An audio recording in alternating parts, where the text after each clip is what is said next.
নমস্কার সকলকে, আমার চ্যানেলের একটি নতুন ভিডিওতে আপনাদের স্বাগত জানাই। আজ আমি বানাবো রাধা বল্লভী আর তার সাথে পনিরের নবরত্ন। একদম নিরামিষ রেসিপি। আপনারা এই দুর্গাপুজোর সময় নিরামিষ দিনে এই পদটি রান্না করে খেতে পারেন।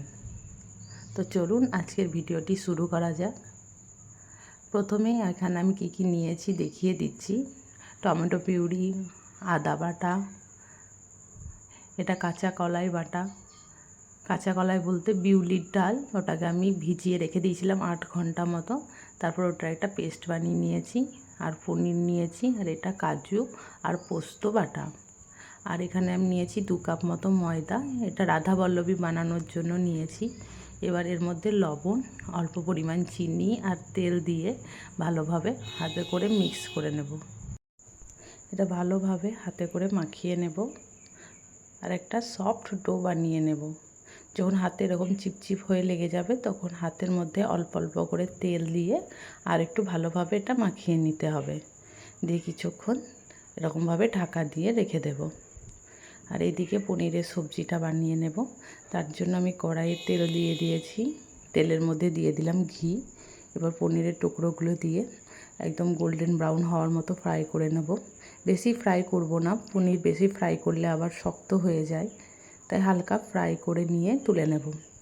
এবার গাজর আলু একসাথে দিয়ে ভালোভাবে ভেজে নেব। গাজর আর আলুটা খুব সুন্দরভাবে ভেজে নেব যাতে কাঁচা কাঁচা ভাবটা চলে যায় আর ওপরে একটা ক্রিসপিনেস চলে আসে। ফুলকপিটাও সেম রকমভাবে ভেজে নেব। এখানে কিন্তু আমি হলুদ ব্যবহার করিনি। এবার সেই তেলের মধ্যে একটা শুকনো লঙ্কা আর আদা বাটাটা দিয়ে মশলাটা তৈরি করে নেব। এখানে গুঁড়ো মশলার মধ্যে আমি শুধু হলুদ গুঁড়ো আর লঙ্কা গুঁড়োটাই ব্যবহার করেছি। নিরামিষ রেসিপিতে বেশি মশলা খুব একটা ভালো লাগে না। এবার মশলাটাকে ভালোভাবে কষিয়ে নেব। তারপর যে টমেটো পিউরিটা রেখেছিলাম সেটা দিয়ে দেব। টমেটো পিউরিটা এবার ভালোভাবে এর মধ্যে কিছুক্ষণ মিক্স করে নেব। টমেটো থেকে একটা কাঁচা স্মেল আসে, তো সেই স্মেলটা যাওয়ার জন্য ভালো করে কিছুক্ষণ ভেজে নেব। তারপর ভাজা হয়ে গেলে যে কাজু আর পোস্তর পেস্টটা আমি রেখেছিলাম সেটার মধ্যে দিয়ে দেব আর অল্প একটু জল দেব। দিয়ে মশলাটা যে ভালোভাবে কষিয়ে নেওয়া হয়ে যাবে, হালকা সাইড থেকে তেল তেল বেরিয়ে আসতে লাগবে দেখবেন, তখনই এর মধ্যে যে ভেজে রাখা সবজিগুলো দিয়ে দেবো। এখানে আমি ফ্রোজেন মটর ব্যবহার করেছি, তাই আমি আর জলে আলাদাভাবে সেদ্ধ করিনি। আপনারা যদি নর্মাল মটর ব্যবহার করেন তাহলে জলে একটু সেদ্ধ করে নেবেন। তারপরে এর মধ্যে স্বাদ অনুসারে লবণ আর অল্প পরিমাণ চিনি দিয়ে আর অল্প জল দিয়ে, যতটা গ্রেভি দরকার আপনাদের ততটা পরিমাণ জল দেবেন। দিয়ে তারপরে ভাজা পনিরগুলো দিয়ে মিলিয়ে নিয়ে কিছুক্ষণ হতে দেব। দিয়ে সব শেষে ধনেপাতা কুচি আর দেব গরম মশলা, সব কিছু মিশিয়ে নেব। সবজি হয়ে যাওয়ার পর হালকা একটু জল জল ভাব লাগে, তো এর জন্য এখানে আমি 2 চামচ মতো জলে 1/2 চামচ ময়দা গুলে দিয়ে দিলাম। এতে গ্রেভিটা খুব সুন্দর হবে, যে জল জল ভাব সেটা আর থাকবে না।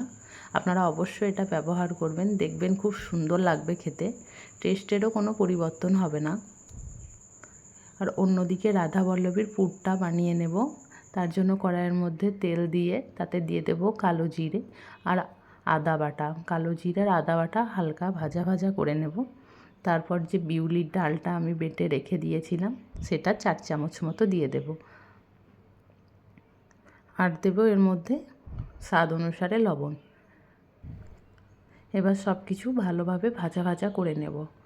আর এটা যেহেতু পুর দেবো সেজন্য একটু টাইট করে নেব, খুব লুজ যেন না থাকে, তাহলে আবার যখন আমরা রাধা বল্লভীটা বেলে নেব তখন এটা ফেটে বেরিয়ে চলে আসতে পারে, সেই জন্য এরকম টাইট করে নিতে হবে। এর চেয়ে বেশি আর টাইট করব না। এবার কড়াইয়ের মধ্যে তেলটা গরম হওয়ার জন্য রেখে দেব। আর এই যে লেচি কেটে আমি নিয়েছিলাম, এবার এর মধ্যে হালকা ময়দা দিয়ে দেব। দিয়ে এরকমভাবে হাতে করেই ছড়িয়ে নেব। আপনারা চাইলে বেলনা দিয়ে বেলেও এরকমভাবে ছড়িয়ে নিতে পারেন। তারপর ভিতরে যে পুরটা আমি বানিয়েছিলাম সেটা দিয়ে এরকমভাবে হাতে করে আবার গোল করে নেব। দিয়ে হাতে করে ভিতরকার মশলাটা একটু ফেলিয়ে নেব, চারিদিকে যেন ভালোভাবে ছড়িয়ে যায় মশলাটা। দিয়ে হালকা হালকা করে বেলে নেব। বেশি প্রেস করবেন না এই টাইমে, হালকা হালকা প্রেস করে বেলে নেবেন। এই যেখানে আমার বেলে নেওয়া হয়ে গেছে, এবার গরম গরম তেলে দিয়ে হালকা হালকা করে ভেজে নেব। এরকমভাবে হালকা হালকা করে প্রেস করবেন আর উল্টে পাল্টে একদম গোল্ডেন ব্রাউন কালার করে ভেজে নেবেন। এই যে দেখুন কত সুন্দর আমার রাধা বল্লভী তৈরি হয়ে গেছে। এই একই রকমভাবে সবগুলো আমি ভেজে নেব। এই রাধা বল্লভী বানানো খুব সহজ, আপনারা অবশ্যই একবার ট্রাই করে দেখবেন। নিরামিষ পদের সঙ্গে যে কোনো ধরনের পদের সাথেই খুব ভালো লাগে। আর ভিডিওটা কেমন লাগলো অবশ্যই জানাবেন।